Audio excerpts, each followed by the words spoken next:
So if the red light stops blinking, just holler. I should have 15 hours. But you never know. I usually don't record over like 15 minutes, and then I'll just like plug it together. What's up? Oh, you just have to open that thing. I did. No, this thing. I did. Oh, wait, it turned off.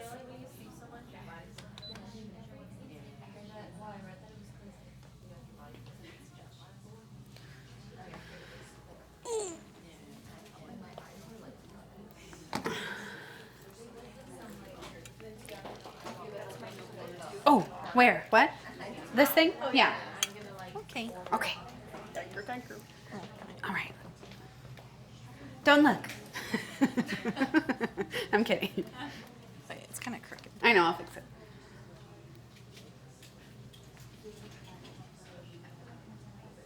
Here.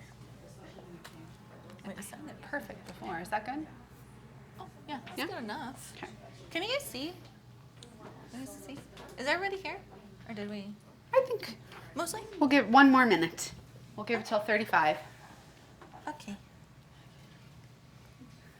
I'm starting, right? Yeah. We just went over this and now I forgot. Oh my gosh, I was going to set my timer. Oh, why? Like I was going to be like 30 seconds. 30 seconds on the clock. And 30 seconds. It's like a bad habit. Woo. All right. Well, we should just get started. Yeah, I think we're good. We're Okay. just waiting on Michelle. She said she's going to just come in late and she'll just Okay. take a spot in the back. Yeah. Okay. Sounds good. Thank you guys for coming. I think this is important for us to all get together at least like once a year to powwow. I think our last mandatory meeting was in I want to say that was 2 years ago, I think. 24. Yeah. 24. Okay. So I think, yeah, just we're trying to like get together as a group in different formats, but I think having like a mandatory meeting where we all kind of just like revisit the mission and the vision and like kind of our North Star of In Balance, because we have 3 studios right now, so it's kind of like all over the place. Hi. Just Jen. I was like, who is that? You're coming in. Okay. So I don't want to stand in front of you, but we're going to kind of go over the IBP teaching method and studio energetics. Who knows what energetics means? Are you guys kind of all like, what is this about? Because I've had that question multiple times. Like, what are we going to go over? What are we talking about as far as energetics go? We are trying to, get more clear on the mission of In Balance and like what we stand for as a team, because that's what we are. We are a team, so it's important that we all have like that similar vision and mission. Yeah. Kind of scrolling. Yeah. Scroll next slide. Okay, so our mission, been kind of refining this, very similar to what it's been over the last few years. But at IBP, our mission is to empower people through movement by delivering the highest quality athletic reformer Pilates experience in Tucson. We're committed to helping our clients build strength, confidence, resilience, and body awareness through challenging, results-driven classes that transform both mind and body. So we have these 2 words that are like a little bit bigger than everything else because our classes should be challenging and results-driven. And we're going to go more in depth to what that actually means. How do we get results when we're teaching Pilates? Because oftentimes I think Pilates is just like underloaded, or we don't do things for long enough, or clients don't feel it, or It's just aesthetics. It's just aesthetics or how different exercises are looking. So that's what we're really gonna try to like hone in on today, on how we can make classes challenging and really results driven. And I think, Pilates, it has been called, like, there's classic Pilates, there's contemporary Pilates, and then there's everything that's kind of like Reformer happening. fitness is like really coming in. It's all kind of coming in right now. You guys have all taken the IBP training, so you know that we have like the classical roots, and we go over the original contrology by Joseph Pilates, but then we try to like evolve it and push it and change it a little bit so that it is accommodating for the clients that are coming into the studio. Yeah. And I wanted to speak to like almost one of the reasons that we were having the training today, like Shauna said, is we just want everyone to have like a collective mission and kind of continuity between classes so that we're all teaching like the IBP method, which we'll delve into later. But to be transparent, like we do numbers on the studio, each studio, and we having some underperforming studios and certain class times and things like that. So the whole goal is for everyone to hit their KPIs and get into that goal category. And Central in particular is struggling, and that's could be happening for a couple different reasons, but there's lots of different Pilates studios that are either have opened in that area or are about to open. So we need to really like elevate in general and make this like a really fun place to be, because I don't want to lose our clients just because they have more options now. So I think that hopefully the training and everything that we're talking about today will kind of help that, so that we can all be under the same mission, teaching the same style, take same types of classes, so that when they take a class with each different instructor, they're not like, I had a completely different experience from this person to the next. Because if they've got lots of options now and they're going to different studios, we want them to have the same experience with everybody so that they feel super happy with our studio, so that when they make a decision to spend money on this, it's expensive, right? Pilates is an investment. We want it to be worth it, and not like they're not seeing results just because there's such a variance in instructors. Yeah. So the whole goal is like excellence. Like we want everybody to be excellent at what they do. And if we all have that same focus, I think that it'll really help. Yeah. Yeah. And then we're going to delve into the teaching method and the cueing formula. For those that are either just finished teacher training or are starting, this should be somewhat familiar. And I think all of you guys have heard this or read this from us, but we'll talk about it more. So we have an 8-step cueing formula. 1 is name, 2 springs, 3 props, body position, movement, pause and observe, add movement or layer, and then your time goal or your countdown. So we're going to talk about all of those different categories, starting with the name. So the very first thing that you do when you're teaching is name the exercise, right? Step 1. So you'll say hands and straps, right? And then moving from there. Because clients start to learn the name. Right. So like I took Tiana's class this morning and she's like, we're going to do long box pulling straps. I know how to set that up. She doesn't even have to tell me anything further. So that'll keep the class moving even faster when clients have that shared language also, so that we're all calling the exercises the same things. Because at other studios, like side overs or side sit-ups, like they call it mermaid, in different methodologies. But it's like in our studio, we call that side over. So if someone says mermaid, they're going to set up for, Z sit position mermaid off the foot bar, Right. but at another studio in Colorado, that's short box side sit-ups. So that's So one just reason. everyone using the same language, and then like Shanna said, clients start to know the setup and they just start to move. So those that are already advanced will already be in position. A lot less work for you as the instructor if they already know, right? And then springs. So we want to give 2 spring options, probably for almost everything throughout class. Any series that you teach should probably have 2 spring options, 1 lighter, 1 heavier, more supportive, more challenging. Yeah, And you you guys can are say- familiar with that. Yeah, you can say easier or harder, because I think the clients will understand that as well. Like we know more support or less support, but that is like too many words. Yeah. So if you just say this for easier, this for harder, they're going to understand that, especially if they're brand new coming in. Yeah, and I think when we sent out the memo about adding in jump classes, you guys probably read that I mentioned that we're going to start to talk more about like levels with the clients. That's just so that they can easily identify like what level they are, so that they can start having some body autonomy over their choices. So you can say level 1 would be like your easier option, right? Level 2 would be your more challenging option. Level 3 would be an advanced option. So you can start to say that when you're talking about springs as well. And real quick, if we say these out of order, it gets really confusing. If like you don't name the exercise, but then you say 1 red and then you say lay down, it's like what are we doing? Because if it's one red for supine hands and straps, that's way too light for me. I'm going to want 2 springs. So if you say hands and straps, 1 red, then I can decide if I want to go heavier or lighter. But if you just name the spring and we don't have any context on what's happening, then it's kind of like, well, what are we doing? You know, so that's why that's important to go in that order. And then props. So you would let them know what props that they need. So let's say we say hands and straps. You give 2 spring options, and then you say, grab your ball that I've tucked to the side, right? That's kind of all we need to talk about with props. You guys know what those are, Yeah. right? Yeah. Okay. Okay, body position and setup.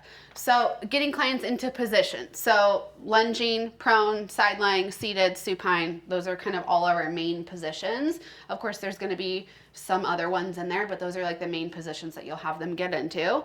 And these are just talking about like alignments when in those positions. I'm not gonna delve too much into that today. You guys can go through in your free time and like read more in depth in the presentation because I'll send this out for everyone.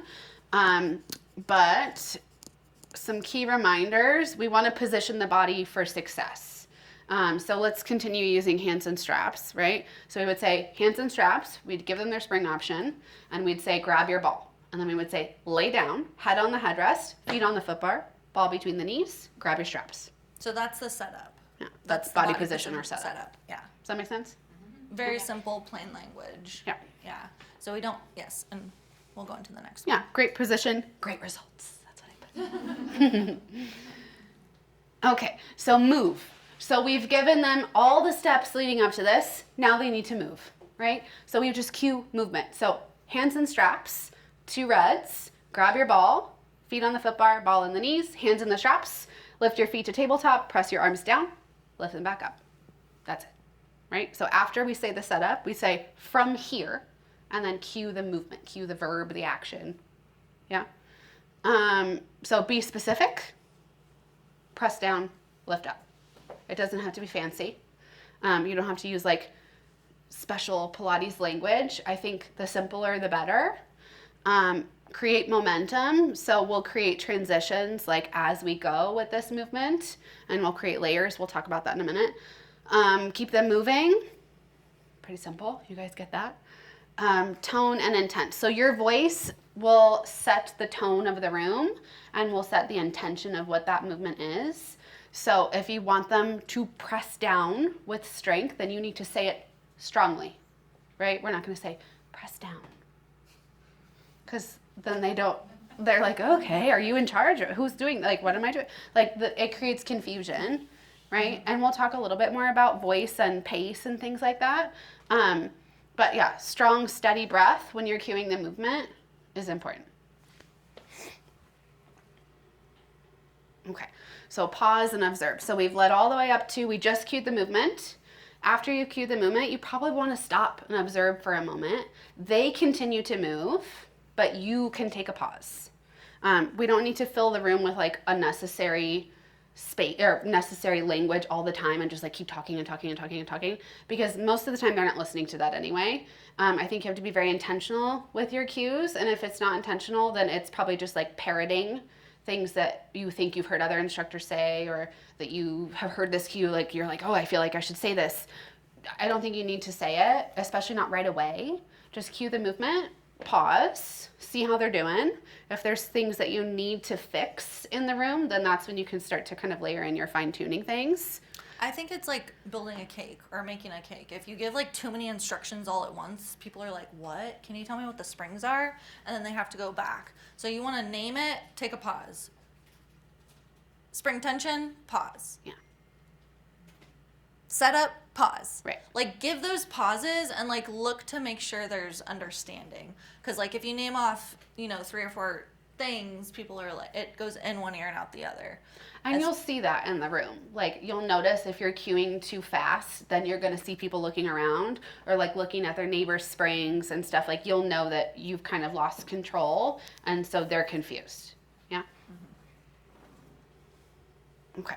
So adding movement and layers. So we want to layer intentionally, and you want to add the layer probably during the movement that focuses on your muscle group. How do we, my Yeah. words. There you go, on your target muscle, which we'll talk about later. Yeah. But so the layers should be added when that target muscle is under tension, probably, okay? So for example, handstand straps. We're all very familiar with what those layers are. So we would start by saying, from here, press your arms down, lift them back up. And then I would probably pause for a moment or two, let them get a few of those reps in. And then I would say, for more challenge, option 2, as you press down, crunch up. And then I would pause for a moment and let them start to do that. And then I would say, option 3, as you press down and crunch up, kick your legs out over the foot bar. So we're adding more challenge with every layer, right? And that's going to be more time under tension for your abdominals and during that press down, so for your lats as you press down. I think this gets out of, or like, I think sometimes this step, we add it in Too fast. before Right. step number Yeah. 4. Like, I think we have this, sometimes the setup and the movement, there's too many words, and we tell them, inhale, prepare, set the pelvis, one leg to tabletop and then the other. I think there's too many words that lead up to getting people actually moving. So all of the refining and all of the layers come in after they get moving. Yeah. So step number 7 is sometimes like interjected Right. before number 4. Right. Yeah. So let's continue to use hand. I think we're just going to use that the whole presentation probably now. But I've added in the progression layers, right? I've said add the crunch up, add the crunch up, add the leg extension. Now, for my next layer of cueing, I'll start to say exhale as you press down and crunch up, inhale as you lower the head, right? Then I'll layer in the breath instead of saying the breath right away, because then that's too confusing. And then you can start to layer more stuff from there. Like if you see someone with their knees too close in towards their chin, they've left tabletop, then you can start to see or say stack your knees over your hips. The refining. Right. Those Yeah. refining, those are like, again, layering cues. Those things can come later after you've done the setup, after you've got them moving. Yeah? Questions? Feel free to throw out questions, guys. Like this is collaborative. Yeah? Okay. Yeah. I'm more of a comment. Yeah. I would say that you try not the clients lead the pace of your queuing, because sometimes like they'll just jump into all of the progressions right away. Agreed. Yeah. And that does not mean that you need to cue all of the progressions right away. Just No. because of what they're doing. Yes, Amy's right. So that will probably happen with clients that have been practicing for a while or they think that they're advanced.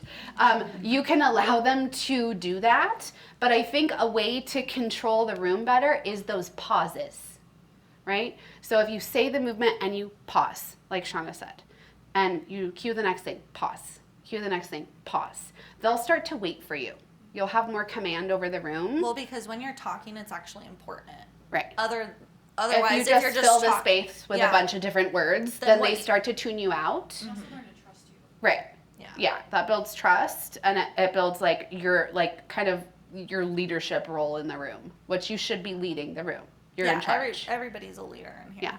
So. Good comment, Amy. Anyone else? Nope. Okay.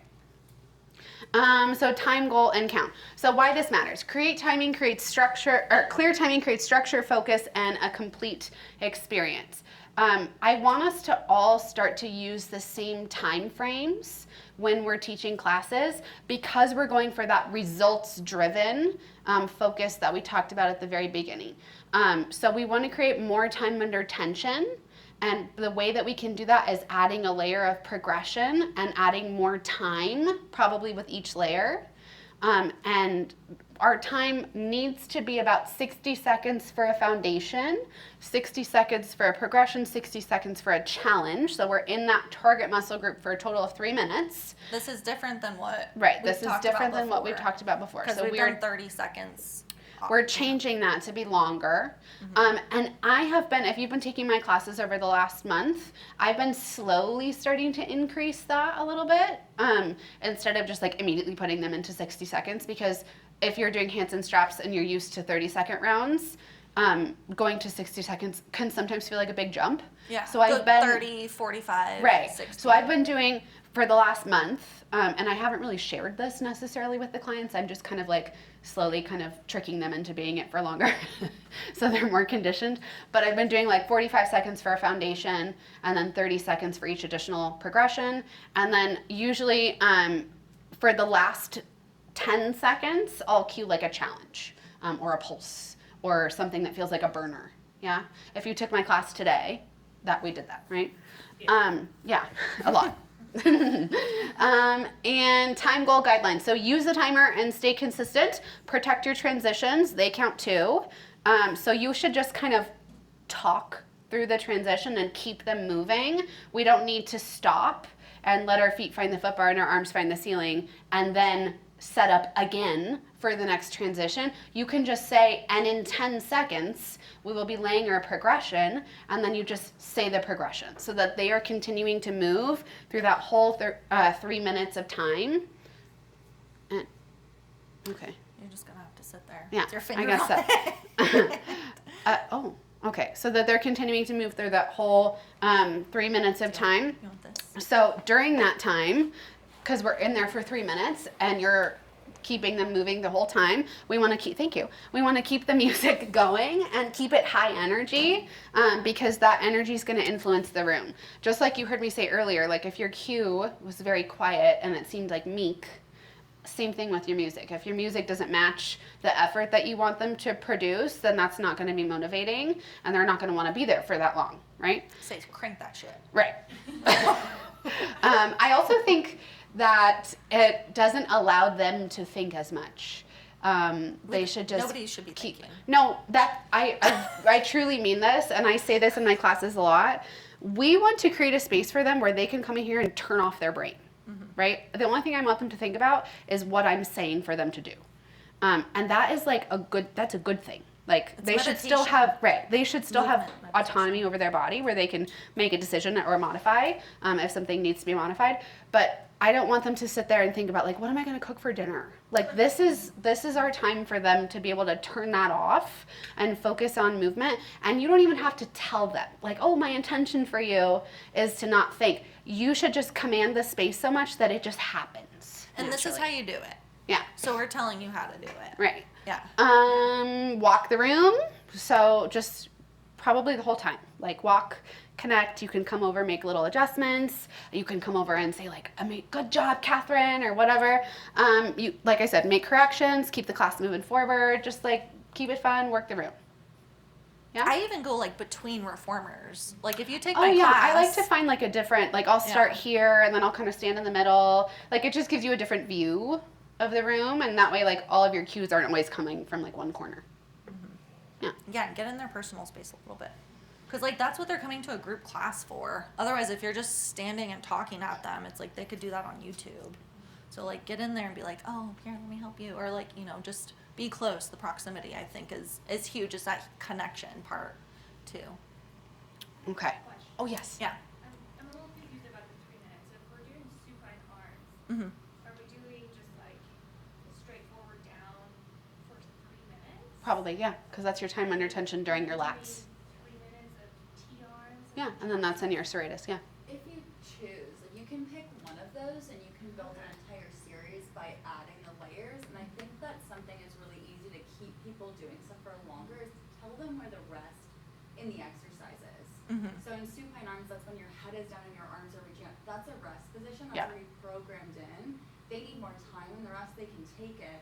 They should know where the work happens, and that's why we're adding the layers there. Yeah. It'll keep them going for longer. And It's working since slow. yes, it's been working a lot. Yep. So since you're in there for longer, you don't need as many variations. Yeah. Right?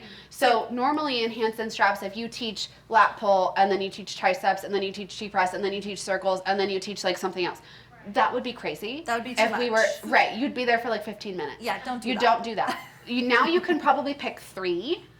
And what happens is that now that muscle has been appropriately loaded to where now they're starting to see results from there as opposed to just 30-second rounds, and then they stay on a red blue for 2 years. Yeah.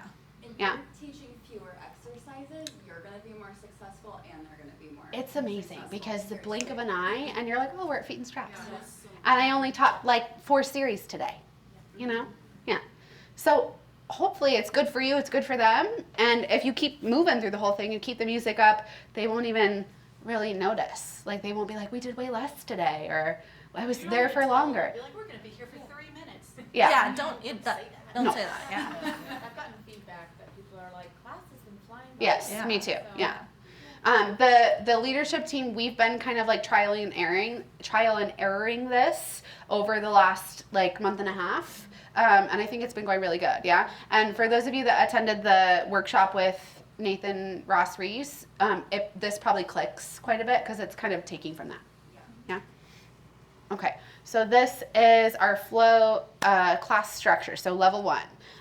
We're probably not going to delve too much into this necessarily today, but this is going to be a reference guide for you guys that I will upload into NetGym under the resources tab. I did already upload one. I don't know if you got I don't know if you got a notification. Did you? Okay, a couple of you did. That I uploaded one. We've actually changed that since last week when I did that, so I'll probably upload this new one, and then that can be a resource that you can use when you're building your class, and it should give you like a good amount of information, and it should feel helpful. I don't want this to feel like you're discouraged Or from limited. from having creativity. You absolutely do. IBP is still about adventurous movement. We still want you to have fun when teaching your stuff. You can still do all different kinds of variations and things. I think the clarity is actually, it should feel empowering. It should give you answers and clarity on like what we're expecting and what we're looking for. And I think that should be helpful in like growing and expanding your teaching and making you a better teacher too. We're talking about excellence when it comes to teaching. So like if we give you those clear parameters, when you get your eval, which I made, which the leads, send out to you guys, that's not just them like, oh, sending you an eval. Like I made that eval. Every single point in that eval is how I look at a class. Yeah. So, and then that was and Sean and I collaborated. looked those over. Yeah. So that, and yeah.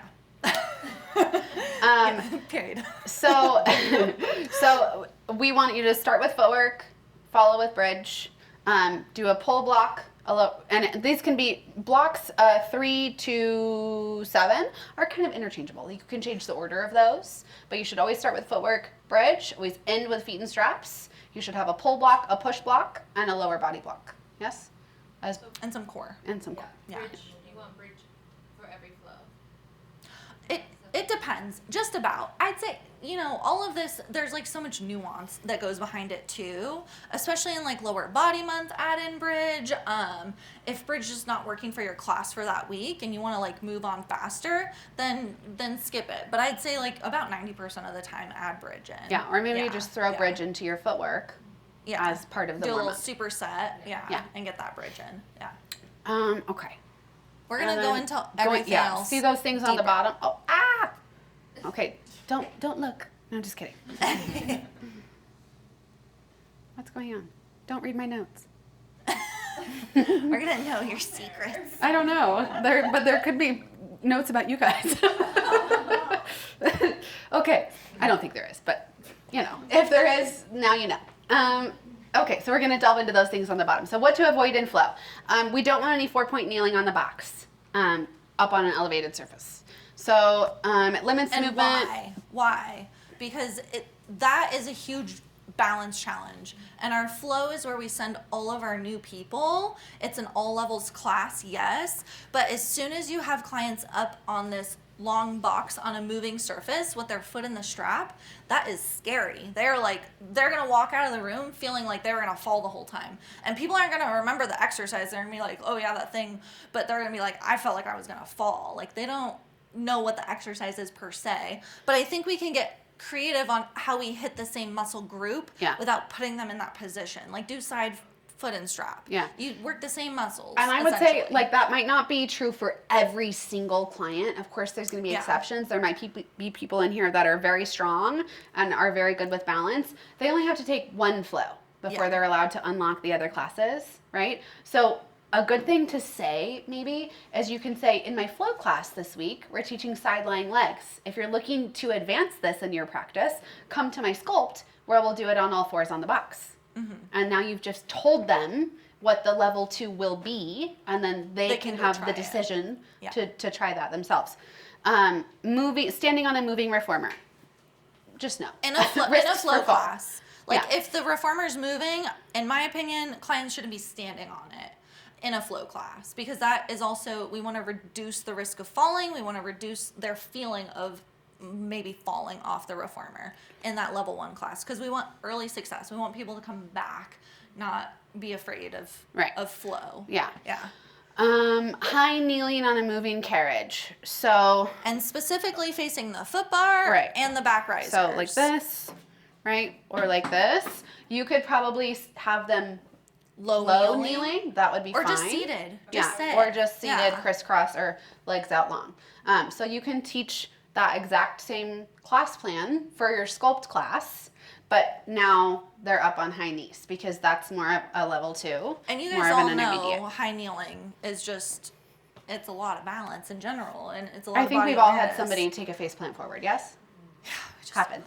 I heard in the balance body training, they actually just cut that out completely. They Oh. don't even teach people that anymore. Oh, see? Which I don't want to We do give you that. guys the option to do fun things. No, I don't want to cut that out fully. No, but no, I no. think the compromise is in a flow class, I don't think we should be doing that.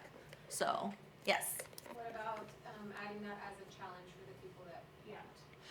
Or Uh, eliminate it all? I think there's other ways to add challenge. Yeah. Because what will happen is that Sally will start doing it, and then Stacy thinks she can do it, and she cannot.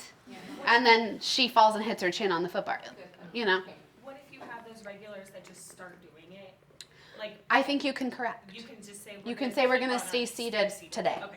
Yeah. Maybe adjust their springs if it's not hard enough. Yeah, make it heavy. Right. A spring-loaded exercise. Right. So, and that's what I mean about like, there's other ways to add challenge than to come into that elevated position. I also think like the more commanding you are in the room, the less they're likely to just start doing stuff without your permission. So don't be afraid to like be bossy and lead the room. They're here for you to boss them around. Like that's the whole Yeah, point. I don't want to think about it. Right. When I take a class, I'm like, tell me what to do. We want to avoid jump board work in a flow class. Teach jump and jump. Yeah. Okay. And under loading. So we want to try to avoid just like offering extremely light springs, because we want them to get stronger. We want that results driven type of practice. We'll go over that a little bit more Yeah. in the next slides. Yeah. Complex transitions. So in a flow class, like you don't need to have them doing all this crazy 4-point kneeling stuff where they're gonna twist and they're also gonna just like it doesn't need to happen. It should be something that is simple, easy to understand, and they feel is achievable for them. You can start to add more complex transitions as the level increases in the class that you're teaching. Does that make sense? Sidecar lunges. We don't need to have them standing on an elevated surface on the box. They can do a lunge, same exact lunge series with 1 foot on the floor. Just 1 foot on the floor. Yeah. Reduce the risk of fall. So I think in a flow class, keep everybody closer to the ground. Yeah. So. High coordination challenges just overwhelms them and it reduces the quality of their movement. So you'll start to notice that their form is suffering because they're trying to remember all these other coordination things that you have them doing. Or they're not getting into their flow state because Right. They're Too much thinking. There's too Yeah. much thinking involved. Okay, some reminders. Again, always start with footwork. Include traditional mat moves for core. So for example, in my flow this week, I taught footwork. I taught a little bit of bridge straight after. And then for a transition, I had them go into lower lift. And then right after they did roll-ups. And then in their last roll-up, they just come up, straddle the carriage. Now we're ready to change springs and they're right into the transition. So you can use those traditional mat moves to sprinkle in core work and you can use it as a transition. yeah, in my flow classes, I almost always add single leg stretch, double leg stretch, scissor stretch, like as the transition, like sprinkle in the mat moves on Yeah, the think reformer. about like just pulling from your series of 5 from Yeah. the mat. And adding that. Equal parts body weight and spring tension exercises. So what we don't want to do is teach an entire class that's all body weight focused. We'll go over that a little Yeah, bit which more. we'll get into Yeah. later, but What we want that equal is. parts. You can add variety with props and positions to keep classes fresh and engaging. You want to watch, cue, connect, and correct. So don't be afraid to make corrections, whether that's verbal or tactile. I think some of us get like a little bit scared of doing that. Clients love it. They eat that shit up, guys. You should be making corrections. And I think that's how you make connections with people. Like if they always feel like they're not getting any feedback ever, they might not know if they're progressing. So if you give them positive reinforcement, they love that. And don't be afraid to do it. Leave every client feeling successful. So like Shauna was saying, like we just want them to be successful, probably always with one foot on the floor and things like that, so that everyone can feel successful no matter what different bodies that you have in the room. And you can make it harder by adding springs. Yeah. So, yeah. Questions about that stuff? Okay. We want you to teach with purpose, lead with confidence, and leave them stronger. That is the main takeaway that I want you to have from this training, is that we should be giving results-driven classes, because what I don't want to see is us losing clients because they feel like they have to supplement their workout with something else. I'm a huge proponent of cross training. Like, you know, I do strength training, I do HIIT, I do hot yoga. Like, you guys know this. I love that, but I don't want clients to feel like they can't invest in a membership with Inbalance because they're supplementing their workout somewhere else like 4 days a week because they're not getting enough from Well, here. and just FYI, like LA Fitness is putting reformers in their studios, so that's already happening. Or in their studios, in their gyms. Yeah. Yeah. Yeah. We should teach on purpose. Okay, so every cue should have a reason, and I think you can tell them the reason. They like that. You can tell them the target muscle as they're doing it. So, for example, footwork, that's a quad press, that's a leg press, right? So as you're pressing out, we're gonna start to build muscle in the top of your thigh, in your quad. Like, you can talk them through this. Just, it doesn't It's like have a to be, mini workshop. it doesn't have to be fancy. You don't have to use all this like anatomy speak, really, but just helps them to understand what they're doing. Lead the room, we talked about that. Build stronger bodies, we talked about that. And we want to make an impact for them. And the way that we do that is by empowering them to make choices for themselves, teaching them about body autonomy, and by helping them to get results. And I think the best way to learn how to lead the room is to take classes with your leadership team. Take classes with me. Take classes with Tiana. Take classes with the leads. Because the way that we're showing up into the studio, it is, you know, your North Star. We are representing and creating the environment and the culture of Inbalance. So if you're ever getting confused, you know, I think the worst thing to do is just to isolate yourself, like not to show up, you know. And we both teach on the weekend, so I know it's hard. I know there's like plans during the week. I know a lot of us work like Monday through Friday, and then like we just want to like sit at home with our kids and chill and decompress on Sunday, or we have church, or we have other, you know, commitments. I totally get that. But I think like I would love to see like all of you in my class at least like once a year. And I said that to Dana and she like laughed at me. Still laughing. Because once a year is crazy. Like, that's, At you guys, the bar is so like, low. I would love to see you guys in my class because like this, you know, what we're doing, like, and where I'm going with my teaching is you're going to cross pollinate with that. You're going to become a better leader when you get in the room with the leader of IBP, which is me. So, And you know, I want to say this, and I don't mean it to be aggressive, but like, if you don't want to take classes with Shauna and you don't want to take classes with me, this probably isn't the space for you. If you don't like our teaching style, then you shouldn't be teaching at Inbalance. And that's just the way it is. There's lots of other places that you can teach. This is the way that we want you to teach. So Yeah. hopefully you love the way that we teach and you think it's fun. Yeah. And you're seeing results in your body too. But well, and I want this to come off with like as much love as possible. course, but, yeah. But like our relationship is transactional. Like you guys are employees. You guys do get a W-2. So like everything that we're presenting here, it's not negotiable. Like we still want to give you the freedom to create your classes and everything.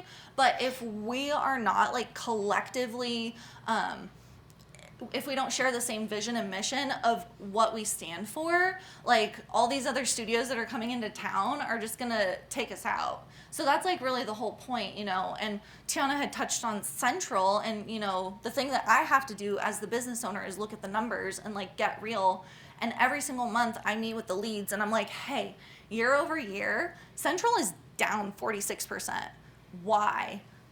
because of these energetic things that we're talking about. Like if we're not bringing the energy, if we're not like inspiring our clients with these results driven classes, they're gonna go somewhere else. There's like 13 places up and down Campbell. Yeah. It's like just growing. So, you know, it's like, I feel like our community is so special. Like we just pour so much love. Like we just did that claw clips and cocktails last month. We try to have like different group meetups and stuff. And like, you know, when you guys came to my house, that's like the friendship hat. But this is like the business owner hat. This is like the serious part where it's like, if we don't actually all do this, like, I don't know, like we're gonna have to cut classes. We're not gonna have as many instructors. Like we can't, it's just the way of the business. Like I want to keep the business growing and elevating, but if like we don't expand our thinking, you know, and if we don't like kind of leave that old identity that we had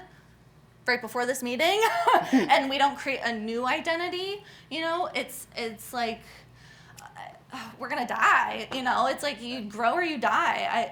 But I think that's like yeah. a trickle down effect. Like that should be a positive for you guys because Yeah. you'll start to see more recurring bookings in your classes. You'll start to get paid more. Yeah. So this is for you too. Yeah. That's what I'm talking about. Like this whole thing is like about excellence Right, and like yeah. what that revolves around. Yeah. Okay. Okay. We keep going. I could talk about Okay, this all Shauna's day. going to come in and talk more about spring tension and body Okay. weight stuff. Yeah, so we touched on this just a little bit, the spring tension versus body weights. So you guys know when you're creating a class plan, I want you to start to divide your exercises up into two different like segments basically. So all the exercises, they're either body weight or they're spring tension. Now, body weight is going to be less springs is harder. So that's going to be like a plank, right? A lunge. Less springs, harder. So we're going to move slower. The tone of voice kind of comes down a little bit. It's really easy to make a whole class that's all body weight on accident. Just like Pilates is body weight. But if the whole class is body weight, why are we doing it on this reformer that has spring tension, right?